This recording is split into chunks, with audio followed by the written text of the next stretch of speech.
Chapter 7 Swar Yoga for Desired Child. In general, the period from the 4th day to 16th day of a woman's menstruation is supposed to be the best for conceiving. The successively later days of this period are supposed to be gradually better for the would-be child's health. The first 3 days, and Ashtami, Ekadashi, Trayodashi and Amavasya and Purnima should be avoided. The labels of the day here refer to the 8th, 11th, 13th and 15th days of the month according to the Panchang. 15th day referred here is that of the darker and brighter halves of the lunar month. As per the scholarly interpretations of the scriptural text on physiological and subtle effects of swaras, if a woman conceives on the 4th night of her menstruation, she will give birth to a boy who would be poor and have shorter lifespan than average. 6th night, then a boy of average life. Conceiving on the 8th, 10th, 12th, 14th or 16th night will result in birth of a boy, who would be, respectively, prosperous, bright, good, virtuous, or multi-talent, bright and good.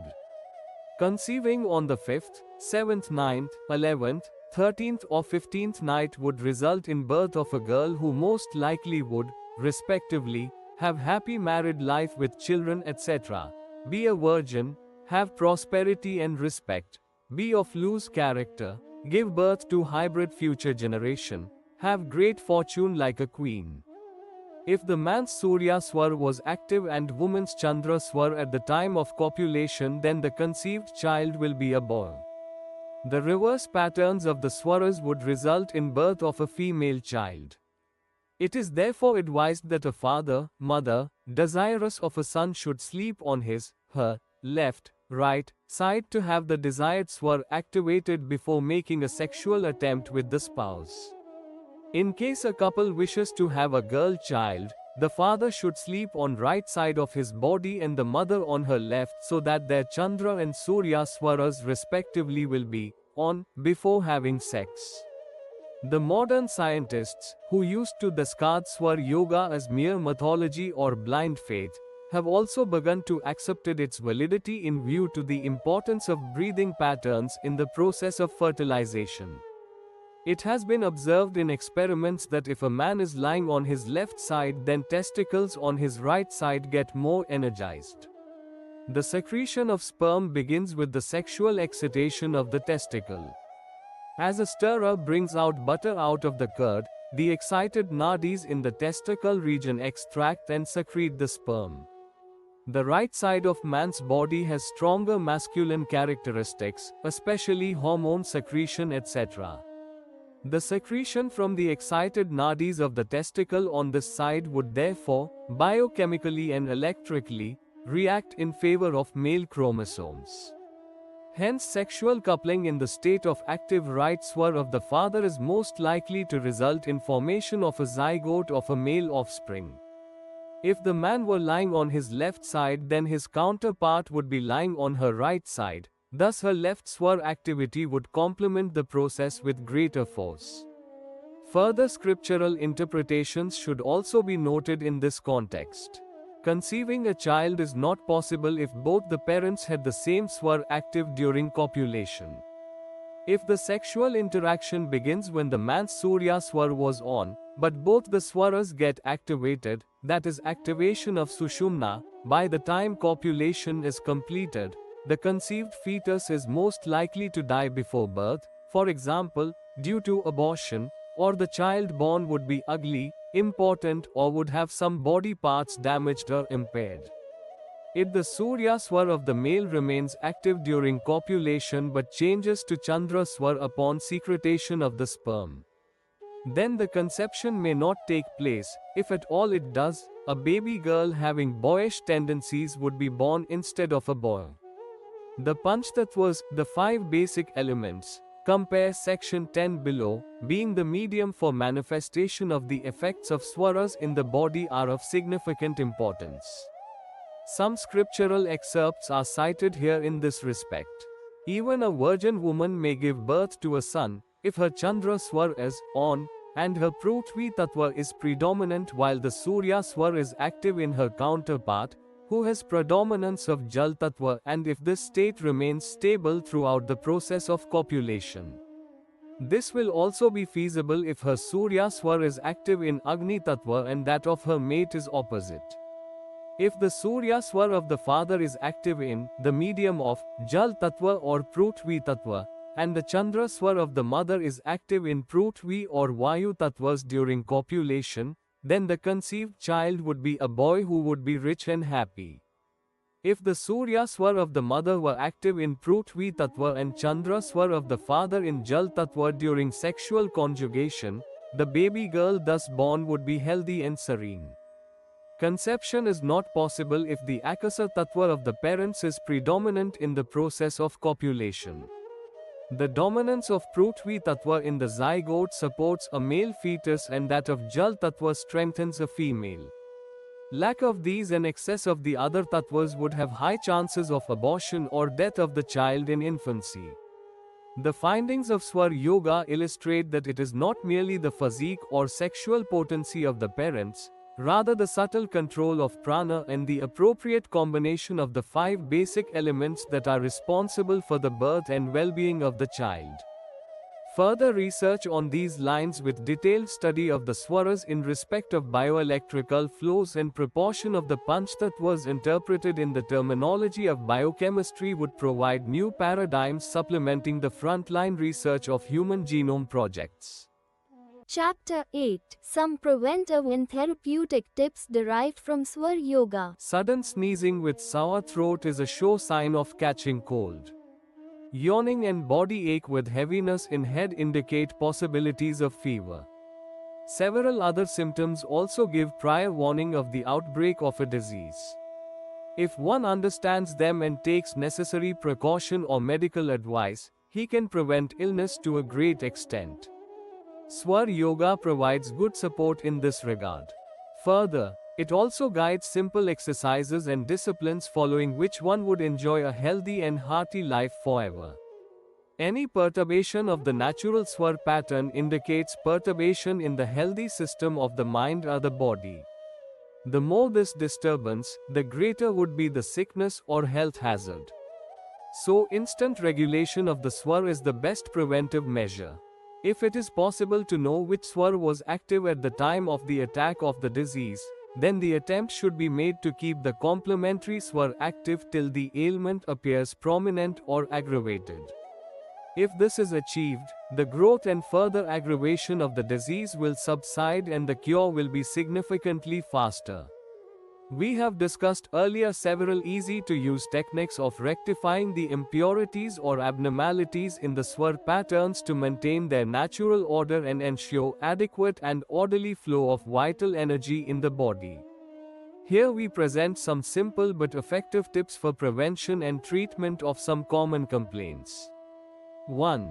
Nose and ear related. Swar Yoga also guides what most of us are always taught in the childhood, that we should always breathe through the nose. The necessity of doing so is obvious. The air we inhale contains tiny dust particles, germs and other respirable particles that would directly enter the body if one breathes through the mouth. Conditioning of temperature is also not possible in this case because of the proximity of the mouth with the lungs. The hair inside the nostrils are natural filters that prevent most of these. The nasal membranes do further processing by absorbing the invading germs and infectious molecules, etc. The sticky or dry dirt found in the nose is nothing but this filtered out waste. Respiration via the nose thus allows purified air, oxygen, to enter the respiratory canal and the lungs. This passage also adjusts the temperature of the inhaled air to suit the internal delicate tissues. Moreover, if one does not breathe via the nose, some abnormalities and diseases of the nose and related organs are most likely to occur. Breathing is an essential exercise of the nose. Both the nostrils should be cleaned twice a day using wet cloth. The cleansing of deeper portions, sinus region, should also be done using the yoga practices of Jalneti as described below. Clean fourth fingers of both the hands should be rotated smoothly for some time in the respective ear every morning and evening. This keeps the ears fit in normal case. Both the ears should be covered using a scarf while going out in very warm or cold season. This protects the ears and also prevents heat effects like sunstroke in summer and sudden fall in body temperature in winter. Here is a simple exercise of the eyes that could be practiced after washing the face and brushing and cleaning the mouth every morning. Fill your mouth tight with as much water as you can without gulping or spilling it. In this state of inflated cheeks, hold clean cold, cooler than lukewarm, water in the palms and throw it on open eyes. Repeat this 4-5 times. Then empty the mouth. The same exercise should also be repeated after lunch. It keeps your eyes clean and healthy. 2. Headache and migraine related. For relief from headache within 10 minutes, tie the elbows of both the hands of the patient from top. The grip of the ribbon or rope used for tying should be so tight that the patient feels little pain and his attention is diverted from the head to the elbows. In case of giddiness due to excessive heat or, temperamentally, hot head, imagination of full moon on the forehead gives instant relief and calming effect. Harmony of swaras provides the essential support here. You all wash your hands and mouth after meals. Add another practice in this sequence. Comb your hair with the help of a stout comb for a minute or two in such a way that the sharpness of its tips would cause a mild piercing sensation in your scalp. It keeps your brain energetic and also prevents many common ailments of head and hair related problems. In order to prevent or reduce absent-mindedness or forgetfulness, and hence the risk of amnesia, you may try the following trick. Keep a piece of plywood on the top of your head and hit it slowly by a tiny wooden hammer. The readers might have noticed when people try to recall something they often itch or tap their head by pen or pencils. Needless to say, regularity of pranayam practices and maintenance of healthy swar patterns lend excellent support in keeping the mind energetic and alert. Before getting up and after meals, hold your head tight from its right side for few seconds. Repeat this 2 or 3 times. It allays the problems of kapha dosha that cause cold, cough, heavy head, drowsiness, etc. Jal neti, drawing water through one nostril at a slow and steady pace and throwing it out from the other. Repeating with reversed rolls of the nostrils for few minutes every day is an excellent mode of preventing cold, sinus problems and migraine, and it is also a good remedy for those suffering from these ailments. During the attack of migraine, if there is headache in the left, respectively right, half put few drops of pure melted ghee in the right, respectively left, nostril. This kitchen technique is also found quite effective. 3. Sound and refreshing sleep. Don't sleep straight on the back for a long stretch of time, as it might trigger unnatural flow of swaras through the sushumna. One often feels restlessness or experiences horrifying and unauspicious dreams in this state. If the Chandra swar is on while falling asleep, one gets a good rejuvenating sleep. Sleeping on the left side for most part of the night is good, as it helps activation of Surya swar during sleep. This swar helps maintaining the normal metabolism rate even in this inactive or idle state of the body. If you are very tired and want to take quick rest or a nap, lie down on your right side. This will activate your Chandra swar and thereby give you rapid relaxation, allaying your fatigue. Before leaving the bed, first lie down on your stomach for few minutes. You may turn on either side if necessary, but don't attempt getting down directly while lying on your back. This prevents straining or jerking the spinal cord and also eliminates the risk of getting up in the Sushumna swar. 4. Urination and excretion related. As the swaras, and hence the flow of vital energy, are related to the solar pattern and the type of air in which one breathes, there are also some tips of preventive health care. Let us look at some of these. A. Do not breathe through the mouth. It may invite infections, airborne bacteria, viruses, etc. inside your body. B. Do not inhale deeply in fast breeze, especially when it is flowing from the east. It increases the chances of cold and related ailments of kapha. C. Do not face the sun or the moon or the direction of the breeze during urination or excretion. There are chances of head-related health problems in case of facing the sun.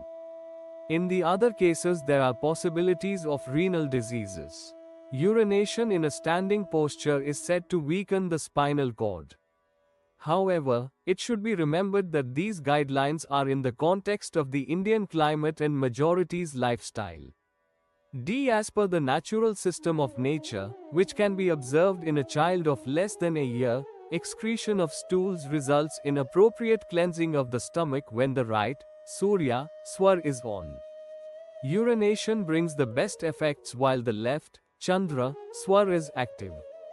There is no negative effect if urine is also passed along with stools when the right swar is on. In an experiment on yoga effects, pathological tests of sample of urine showed that the samples collected while the left swar was on were better as compared those when the right swar was active. Keep the upper layer of teeth on the lower one tightly at the time of urination or excretion. This helps holding the vital energy up and strengthening of the teeth. 5.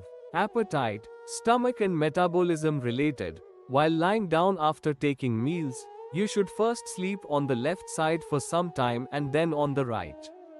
Relax for 10 to 15 minutes this way before rushing for some work or going out. It soothes the digestive system. Reduction in the temperature inside the body or common cold suppresses our appetite. The idea behind sleeping on the left is that the Surya swar will be activated this way, which, because of its heating effects, is supportive for metabolic activities and improves the appetite. Changing to the right side afterwards is advised to harmonize the swaras before starting some other work. Sleeping on the left is best in the night because the longer the Surya swar is on during this period, the better for digestion and hence for general health. As there is no physical exercise in this period, the activeness generated by the Surya swar is good for the body components and metabolic processes and hence for the vigor of the body in general. Sit in Padmasana, concentrate your attention on the navel and try to imagine the concentration and flow of air, breath, there and the subtle bundle of nerves emanated from this nucleus. Practice of this meditation for few minutes each in the morning and evening gradually eliminates the common problems of digestive system such as loss of appetite, acidity, indigestion, dysentery, etc. Those having ailments of the intestines or stomach should practice pumping the stomach by deep breathing up to the abdomen. In an empty state of the stomach or at least 4 hours after eating, breathe out to your full capacity and simultaneously try to compress the stomach as though you want to touch it to the spinal cord. Hold the breath outside for few seconds. Now try to inflate the tummy while breathing in. Repeat this several times while taking care that you are not feeling abnormal and not overstraining yourself. It will set up your digestive system right in few days. Before leaving the bed in the morning, lie down straight on your back. Leave your body loose and spread your arms on both sides. Now keep your elbows on the liver or spleen region and contract your legs for few moments, then spread. Repeat this cycle 3 to 4 times. Then relax as usual by changing sides or rolling on the bed to get rid of the laziness before getting up. Then lie down on the stomach and get down from the bed in few minutes. You may practice it every day or 2 to 3 times in a week. This eliminates constipation and several ailments of liver and spleen and also helps strengthen these organs. 6. Fever or temperature variation related. Smelling hand-meshed fresh leaves of Aprajita, winched-leaved clitoria, or molashi, Suranam madla, tied in a clean handkerchief or piece of cloth suppresses high fever. The patient should smell it many times at short intervals. In case of viral fever or fever due to some other kinds of infection, smelling the green soft leaves of neem, magosa, is a good remedy, as these leaf extracts have strong antibacterial property. While feeling warm or walking under hot sun, the practice of Sitakari and Sitali Kumbhakas provides good relief. If you are very thirsty and there is no chance of getting water instantly, imagine the taste of a very sour thing. It helps suppressing the thirst to some extent by exciting natural secretion of the saliva on the tongue. In general, when you want to control the heat in your body or mind, activate the Chandra Swar, close your eyes and concentrate your mind upon imagination of some cold, like a snow mountain or cooling object. Similar practice could be used in order to allay the effect or feeling of cold. Here the favored swar will be the Surya swar and the focus of meditation a burning or hot, for example, brilliance of the sun, object. 7. General fitness. Sit empty stomach in Padmasana and press the tip of the tongue in between the front teeth. This activates important nerves, relieves from tension and helps general fitness. Healthy breathing and imagination of yellow glow of flame, of the oil or ghee lamp, in the center of the forehead near the midpoint of the eyebrows and concentration over it whenever possible with closed or open eyes keeps the mind and the body energetic and youthful. This is different from Trataka, for which you keep the flame in front and stare it for 1 to 2 minutes before its imagination with closed eyes. This exercise likewise the Trataka should not be practiced for more than 5 to 10 minutes at a stretch. Control over the 3 doshas Vat, Pitta and Kapha is emphasized in Ayurveda for vigorous health. Harmony of the swaras together with meditation on a dark black spot helps alleviating the Vat dosha, that on a bright red spot checks the Pitta dosha and on a serene white spot reduces the Kapha dosha. Meditation upon or imagination of full bright moon in the forehead augments one's life. This simple exercise together with balanced flow of the swaras is also an effective mode of prevention of leprosy and also supports its rapid cure. Pran Yoga, pranic healing, Reiki etc. are parts of this ancient science. The science of this yoga is as vast as the complexity of mind-body system and its interaction with the environment. Here we have touched upon only some elementary aspects and easy-to-follow health tips. Therapeutic applications including distant healing would be discussed in the next section. Interested researchers may find some details in point 1 to 5 of the reference list of this book and in related scriptures. Chapter 9. Distant healing using swaras as medicines. The basic principle of diagnosis and cure in Swar Vigyan is that the swar patterns have direct linkage with pranika currents in the body and therefore could be used as some kind of symptoms of the functioning of the subtle energy, body and consequent state of the mind-body system. Whatever be the kind of disease and whatever be its cause, germs, bacteria, viruses, genetic mutation, immune system deficiency, or nervous system's disorder, etc., it occurs via the subtle body. The sublime sensors and energy cells of the latter do signal the sickness even at the infinitesimal level, much before its manifestation in the physical body. Those who can sense the functioning of the subtle body can diagnose and cure and uproot even the so-called dreaded diseases in no time. Rare yogis would have this supramental power these days. Nevertheless, the possibility of observing certain kinds of pranika currents, swaras, via breathing and the knowledge of some practices of yoga to control or tune them offer good hope for early diagnosis of illness and self-management of health. As the root cause of manifested sickness lies in the decreased level and force of prana and deviation in the normal pattern of its currents in the nadis, therapeutic treatment would also incorporate setting the perturbed or deficient swaras right. Moreover, the swaras of a healthy person having higher force of prana could also be used as medicines in this mode of natural healing. Here we introduce some techniques of this mode of healing. If it is easily detectable which swar was on when the disease manifested, or under the activity of which swar the ailment aggravates, then altering that particular swar and prolongation of the counter swar offer good relief. The diagnostic practices of Ayurveda rely upon identification of Prakriti, the level of the Vat, Pitta and Kapha doshas. A similar method is also suggested for diagnosis of the ailing swar.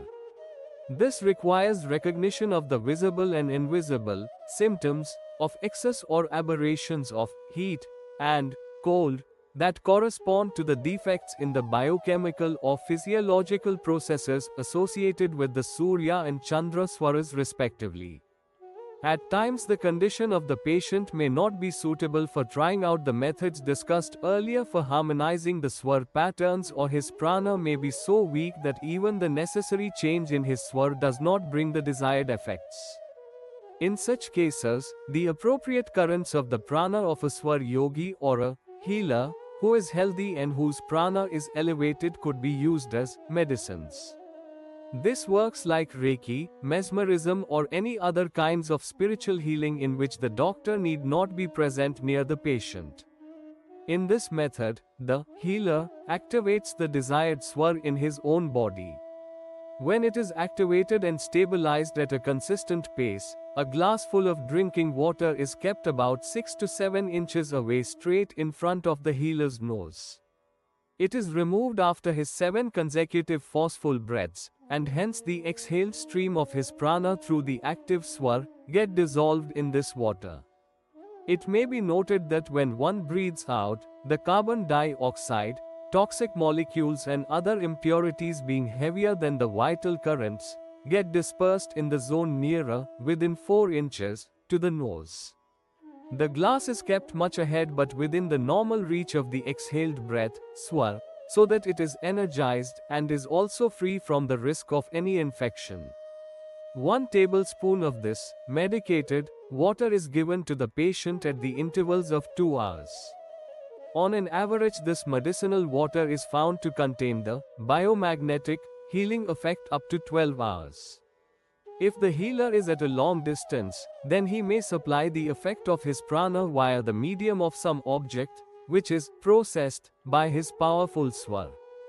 For this purpose, the above kind of experiment is conducted where a piece of a new woolen cloth or blotting paper is used instead of a glass of water.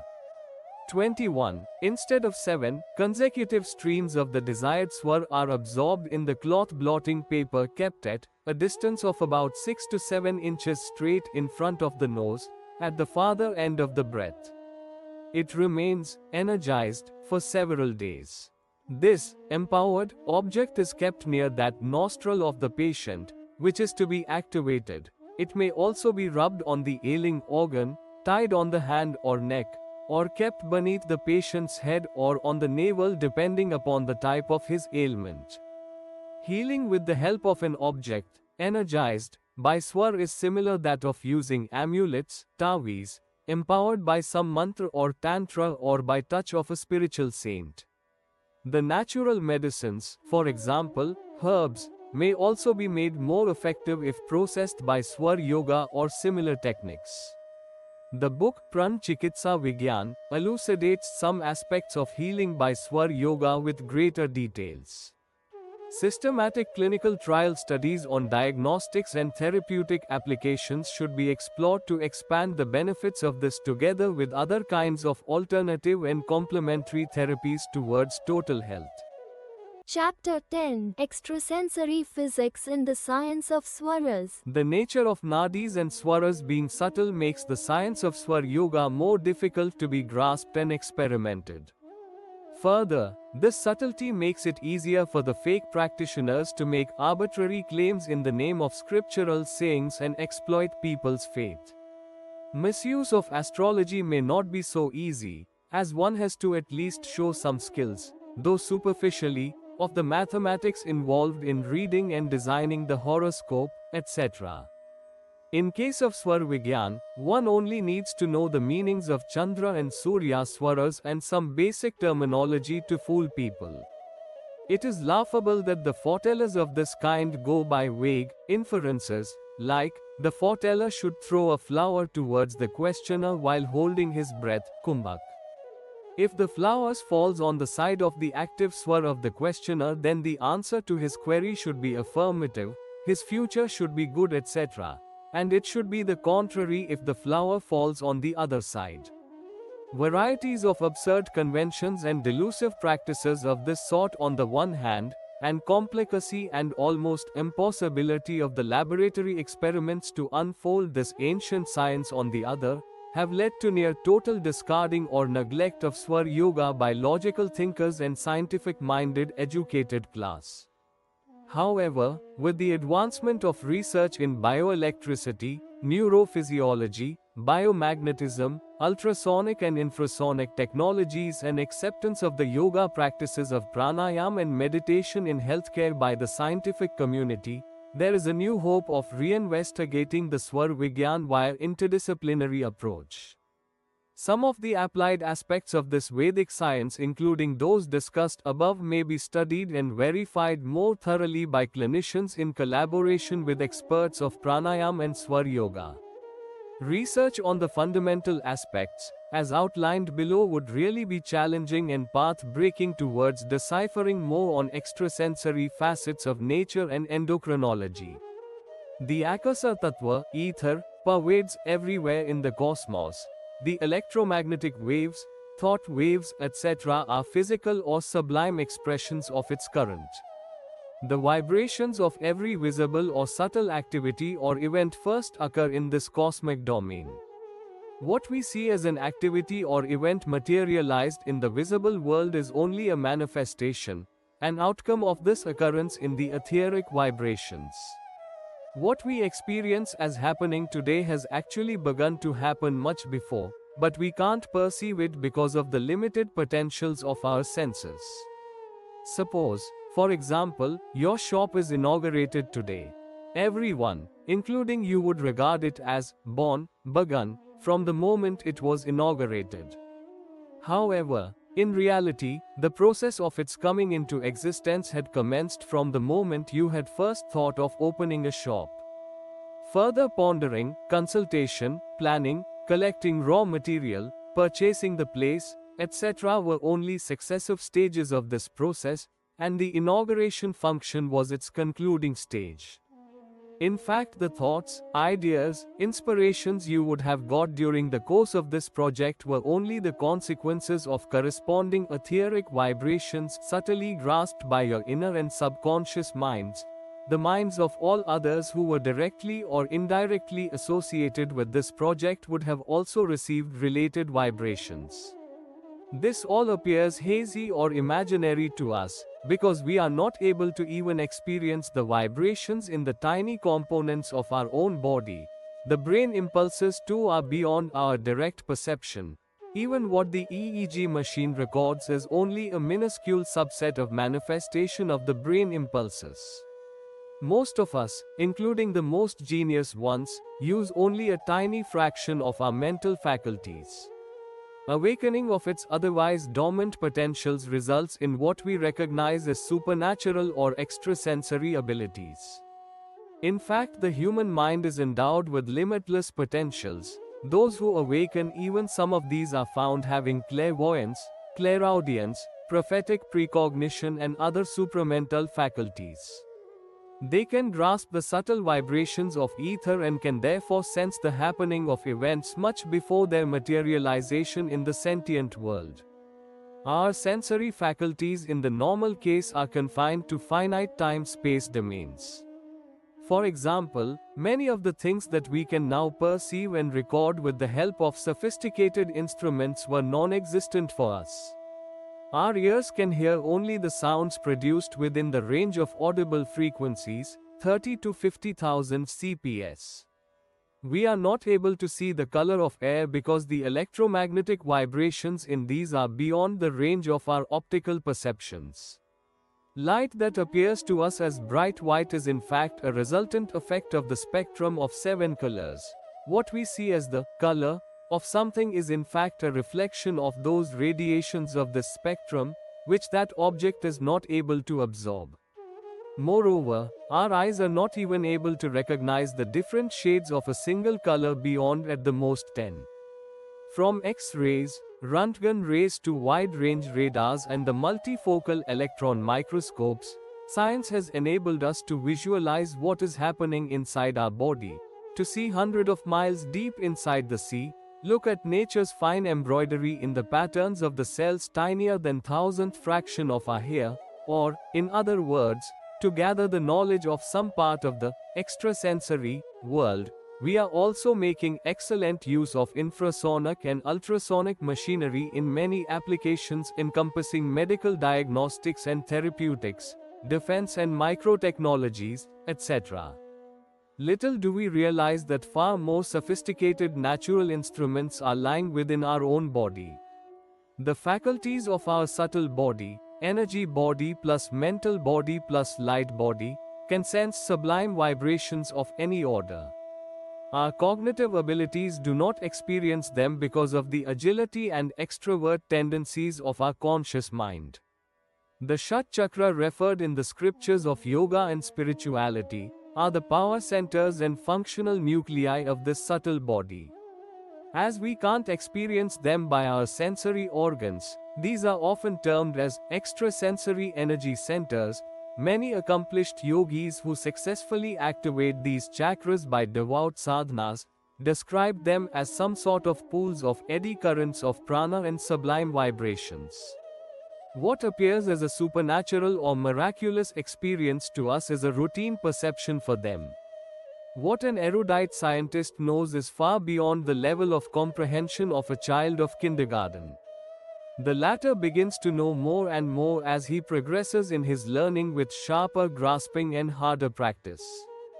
The same way a beginner on the path of sadhana successively attains extrasensory abilities, as he continues with unperturbed endeavors at increasing pace of dedication. As the Shat chakras are said to be subtly located along the Sushumna Nari, the Swar Yoga is of natural importance in the sadhanas of awakening these power nuclei. Several kinds of pranayamas associated with initial practices of Swar Yoga are essential for mental stability and spiritual purification desired in any sadhana.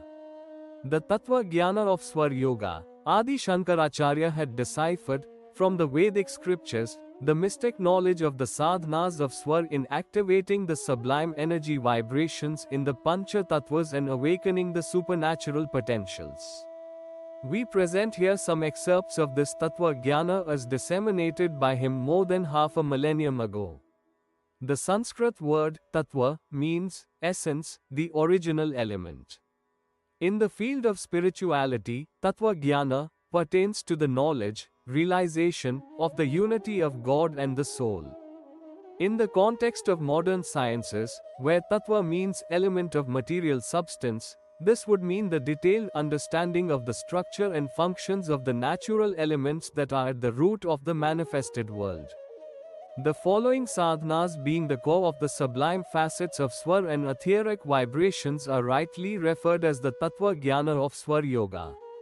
Likewise, the sadhanas of awakening the Shat chakras, the yoga experiments of Swar Vigyan, also incorporate grasping the subtle properties and vibrations of the Panchtattvas, 5 basic elements. We shall outline some of these sadhanas here. Sadhana of Prithvi Tattva. The root of this element in the subtle body is located at the origin of the Sushumna Nari, nearly an inch above the Muladhara chakra, that is around the lower end of the spinal cord. This chakra is the focus of mental concentration in the sadhana of the Prithvi Tattva. The shape of the concentrated energy field of this chakra is described by the yogis as similar to a lotus, and is supposed to represent a micro map of the Bhuloka, horizon of physical manifestation of nature. The shape of the energy field of Prithvi Tattva is quadrilateral. It has yellowish glow. Its perceptual property is smell. Deficiency, excess or impurity of the Prithvi Tattva results in physical and mental illness, such as jaundice, kamalvayu, anxiety, excessive fear, etc. All these are naturally controlled and cured by this sadhana. The nose and the anus region are respectively the sensory and functional, external activity, organs in the human body governed by this tattva. Method. Get up early morning about 3 hours before sunrise. Sit on a clean cloth piece at a quiet, clean and neat place. Fold your legs backward and sit on them. Keep the hands on the knees in such a way that the left and right hands will hold the respective knees while their finger would point towards the stomach. The arms should remain relaxed but straight. Focus your attention on the tip of your nose and meditate upon the yellowish quadrilateral having the La-shaped bija, seed, mantra in its center. Do a mental japa of this bija mantra, that is, focus your mind upon the sound, Lam, of this bija mantra. Note here that you don't have to make this sound or chant this mantra. Just attempt mentally recalling this sound repeatedly. With gradual perfection in this practice, your nose will begin to smell a soothing fragrance and you will feel as though your body is radiating a golden glaze. Sadhana of Jal Tattva. Location of the regulator of the Jal Tattva, in the Swadhisthana chakra, above the genital region and below the navel, almost in the middle. This is the second of the Shat chakras, representing the Bhuvaloka, manifold of energy fields of nature. Properties: half moon, shaped, whitish glow. It is the source of perception through taste. Varieties of tastes sweet, sour, bitter, etc. become possible because of the Jal Tattva. In the human body, the organs of sensory perception and activity of the Jal Tattva are the tongue and the genitals respectively. Deficiency or disorder of this Tattva causes mental abnormalities like excessive attachment. Method: sit in the posture described above for the sadhana of the Prithvi Tattva. The best timings are also the same as those for the latter. Meditate upon half-moon shaped white glow, having the shaped bija mantra in its core, in the Swadhisthana chakra. Simultaneously concentrate your mind upon the sound, of this bija mantra. Gradually progress in this sadhana induces tremendous tolerance power and reduction in thirst and greed of the tongue. Sadhana of Agni Tattva. Location of the source of the Agni Tattva, the Manipuraka chakra in the navel region. This sublime nucleus of prana represents the Swahloka, the horizon of the manifested and sublime domains of life force. Properties: this tattva is described to have reddish glow and triangular shape of the energy field. It enables the sensory perception through sight. Its organs of sensory perception and external activity in the body are the eyes and the legs respectively.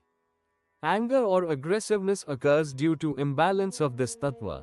Its deficiency results in swelling of the body and its excess often gives rise to hyperacidity, burning eyes, etc. All these mental and physical ailments could be controlled by the sadhana of this tattva.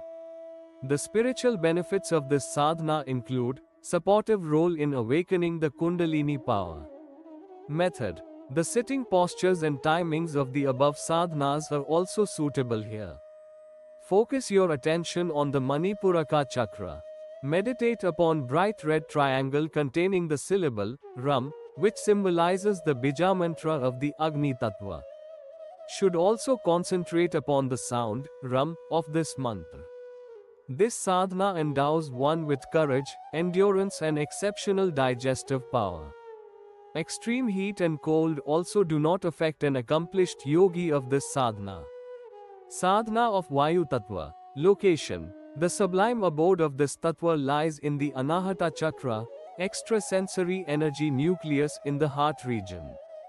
It symbolizes the Mahaloka, horizon of mental, intellectual and sublime vibrations of consciousness. Properties: its manifested energy field is realized as hexagonal or circular shape with greenish radiance. It is the source of sensation by touch. The perception and external activity organs of functional expression of this tattva are the skin and the hands respectively. Its disorder, imbalance, or adulteration in the body causes asthma and water-related problems, etc. Method: sit in the above described posture at a calm place and clean place at least 2 to 3 hours before dawn. Concentrate your mind upon the Anahat chakra and imagine the greenish glow of a hexagon or circle having bija mantra yam in its center. Also meditate upon the sound yam of this bija mantra of the Vayu Tattva. The siddhi, successful accomplishment, of this sadhana endows with the supernatural power of flying in the sky. Sadhana of Akasha Tattva, location. This is the subtlest of the 5 tattvas.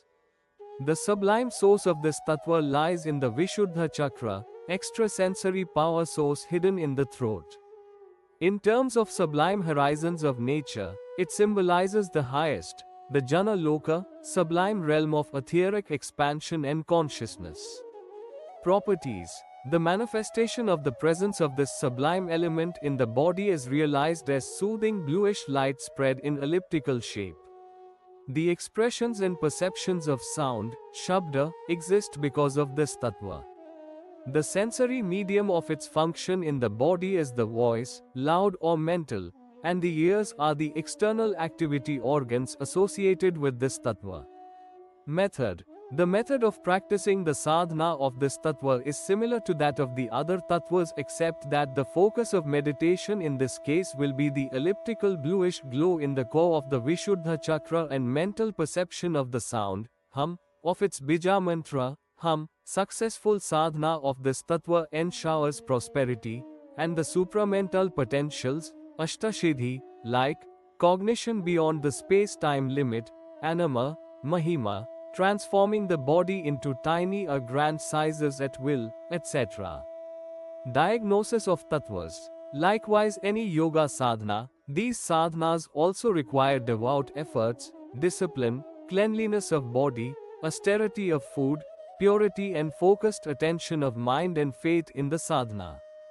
The sadhana of each tattva needs to be practiced dedicatedly for at least 6 months to experience its distinct presence in the mind-body system. The Swar Yoga provides support in diagnosis of the presence and activity of specific tattva in a person and also in identifying the sadhanas of which tattva would be most suitable for him or her. The following 6 methods of this diagnosis are commonly referred and used by experts. 1. Through breathing pattern. The change in the states of the Chandra and Surya nadis and the direction and force of breathing changes naturally with the variation in the amount or state of the tattvas. If the exhaled air is blown out almost in the middle of the nostrils, then Prithvi tattva is supposed to have elevated or energized. Its downward flow indicates the prominence of Jal tattva. If tilted towards one side, then Vayu tattva. If upwards, then Agni tattva, and if spread almost all around the nose, then Akasha tattva is diagnosed to be in maximum force. 2. By image of the breath, breathe out with force in front of a clean mirror. You will see a hazy image of vapors on the mirror straight in the direction of your nose.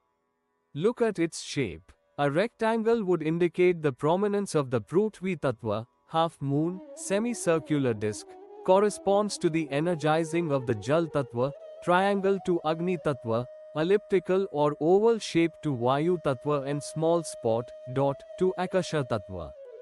3. By focusing at the source of the tattva, we have described above the locations of the sources of different tattvas in the human body. Just close your eyes and concentrate inwardly. Whichever spot or region in the body appears to have more energy and activity, the tattva at its nearest location is supposed to be in the rising phase at that time. 4. By the length of exhaled breath. In an earlier section we had discussed about the length of the outgoing breath in the normal, healthy and abnormal cases. A simple method of measuring this length was also outlined there. If this length, from nose till the end of the breath exhaled, is about 14 to 16 cm, it indicates that the Prithvi tattva is in prominence. About 18 to 20 cm indicates the activity of Jal tattva, 5 to 6 cm corresponds to high energetic state of Agni tattva, around 10 to 12 cm to Vayu tattva and extraordinarily large, 24 to 28 cm, to Akasha tattva. 5. By taste. If you carefully notice, You will find that even if you have not eaten or drunk anything since several hours, your tongue naturally feels different tastes at different times. If you concentrate upon this rather subtle taste, you can estimate the activity levels of various tattvas in the body. Sweetish taste implies the activity of the prithvi tattva. Astringent taste corresponds to the jal tattva, bitter to that of agni, sour to vayu, and sharp or burning, for example, spicy, taste to the akasha tattva. 6. By biological clock, in normal healthy state of the mind-body system, the active states of swaras change periodically in an average duration of about an hour. Of this 1 hour, approximately for 20 minutes the prithvi tattva is prominently energetic, jal tattva for 16 minutes, agni tattva for 12 minutes, vayu tattva for 8 minutes, and akasha tattva for 4 minutes. The Sadmukhi Mudra is recommended in all the sadhanas of testing the level or state of activity of a tattva, especially those requiring meditation. In this mudra, one closes both the ears by the thumbs of the respective hands, the fourth and middle fingers are kept on closed eyes, the ring fingers are kept on the 2 nostrils, and the little fingers on the closed lips. This helps rapid mental control and inward concentration. Combinations of swaras and tattvas. Rising state of Agni Tattva when the Surya swaras is on, is supposed to render support to the success of all the works initiated at that time. If Vayu Tattva is active, then it might be delayed, but if Agni and Vayu both are active, then, on the contrary, there would be fast accomplishment. The prominence of Prithvi and Jal Tattvas is generally supposed to be auspicious in every swar. Prominence of the Akasha Tattva in Surya Swar indicates likelihood of severe harm and negative effects. When the Chandra Swar is on, the prominence of Agni Fatwa is likely to bring losses, and that of Akasha Tattva indicates unauspicious consequences of whatever is being done at that moment. Whereas the energetic states of the Prithvi, Jal and Vayu Tattvas in this Swar are said to bring success within about 13 days, 3 days and 8 days respectively. The tasks requiring steady efforts and patience are supported by the Prithvi Tattva, those of movements and varying pace by the Jal Tattva. Aggressive efforts and even violence are most effective in the active state of the Agni Tattva. Vayu Tattva is supportive in diplomatic and secretive approaches, especially those concerning attacks in the battlefield, etc. Akasha Tattva accelerates the agility of mind, and it therefore mostly leads to failures or abrupt end of the work at hand.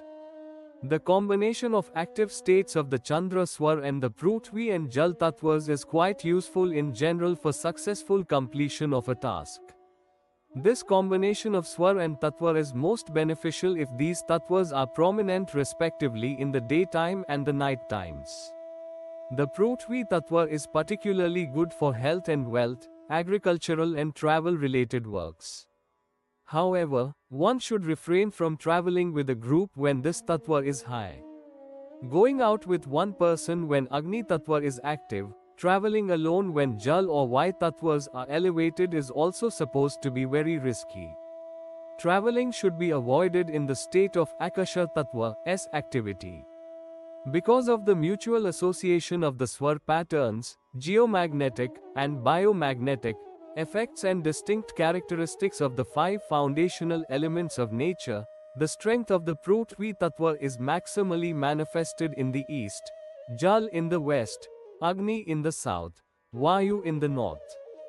Hence, for best support of these tattvas, the corresponding tasks should be carried out in the respective directions. Some astrologers practice meditational sadhanas of swaras and tattvas before the dawn of the new year to visualize the good or bad times ahead. Foretelling the general course of events in the forthcoming week or month for others is also possible by careful study of their swaras and tattvas at the present time. What we have described here pertains to only some elementary sadhanas and broad aspects of the cause and inference of the good or non-supportive effects of the swaras and tattvas. Greater progress in the sadhanas of gradually higher level unveils many more hidden folds of nature and the sublime system of life in human beings and endows the yogi, sadhaka, with beatified knowledge and supernatural potentials.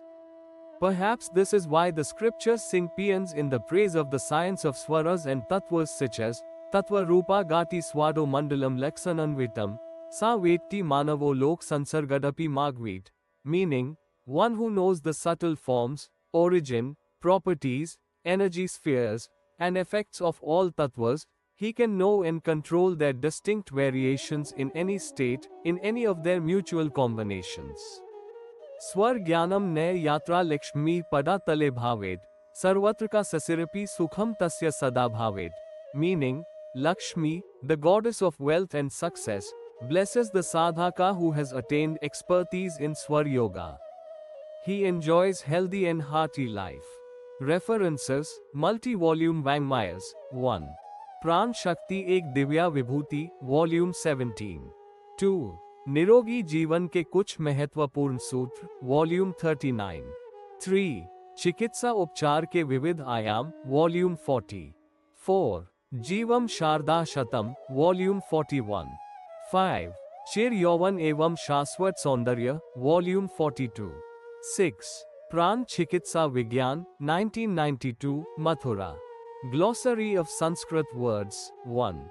Loka. This word refers to any horizon or dimensions of physical and consciousness existence. The successively higher loka starting from the physical world to the sublime realms of spirituality, divinity and ultimate realization of the Brahma. The 7 lokas, which are referred in Occidental scriptures as the 7 planes or 7 heavens, are Bhu, Bhuvaha, Swaha, Manha, Janha, Tapa, Satyam. 2. Muhurt, suitable timings. 3. Pancha Tattvas, the 5 foundational elements of nature, which also form the natural medium for its expression. 4. Prana, the life force, vital spiritual energy. 5.